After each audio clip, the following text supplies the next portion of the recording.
Social మీడియాలో మనం రోజు ఎన్నో వార్తలు చూస్తుంటాం, కానీ కొన్ని మాత్రమే మనసుని తాకుతాయి. అలాంటి ఒక మంచి వార్త గురించి ఇప్పుడు మనం మాట్లాడుకుందాం. యంగ్ హీరో కిరణ్ అబ్బవరం తన పెద్ద మనసుతో ఒక అభిమాని జీవితంలో వెలుగులు నింపేందుకు ఎలా ముందుకొచ్చారో చూద్దాం. ఇక సినిమాలంటే మన అందరికీ ఇష్టం, కానీ కొందరు ఆ ఇష్టాన్ని ఆస్వాదించడానికి కొన్ని అడ్డంకులు ఉంటాయి. ఇక రాకేష్ రాయ్ అనే ఒక అభిమాని తన ఆవేదనను సోషల్ మీడియా వేదికగా హీరో కిరణ్ అబ్బవరంతో పంచుకున్నాడు.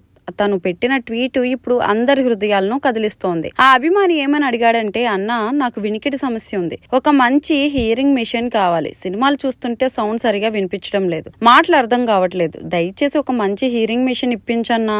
సినిమాను ప్రాణంగా ప్రేమించే ఒక వ్యక్తి దానిని సరిగ్గా వినలేకపోతున్నాననే బాధ ఎంతలా ఉంటుందో. అతను డబ్బు అడగలేదు, విలాసాలు అడగలేదు, తను ఎంతగానో ఆరాధించే సినిమాను, తన హీరో నటనను సరిగ్గా చూడ్డానికి వినడానికి ఒక చిన్న సహాయం అడిగాడు. ఇక సాధారణంగా స్టార్ హీరోలకు వచ్చే వేలాది సందేశాల్లో ఇలాంటివి వారి దృష్టికి రావడం చాలా అరుదు. కానీ ఆ అభిమాని ఆర్తి కిరణ్ అబ్బవరం బృందానికి చేరింది. ఇక వాళ్ళు కేవలం ఒక లైక్ కొట్టి వదిలేయలేదు, ఆ అభిమాని బాధను అర్థం చేసుకున్నారు, వెంటనే స్పందించారు. కిరణ్ అబ్బవరం అధికారిక టీం నుంచి వచ్చిన సమాధానం ఇది. దయచేసి మీ వివరాలను teamkiranabbawaram@gmail.com కి అనే మెయిల్ కు పంపండి. ఇది మాటలు కాదు, చేతలు. ఇది కేవలం ఒక రిప్లై కాదు, మేమున్నాం, నీ సమస్యను తీరుస్తామని ఇచ్చిన ఒక గొప్ప భరోసా. ఈ ఒక్క సంఘటన కిరణ్ అబ్బవరం కేవలం రీల్ హీరోనే కాదు, రియల్ హీరో అని నిరూపించింది.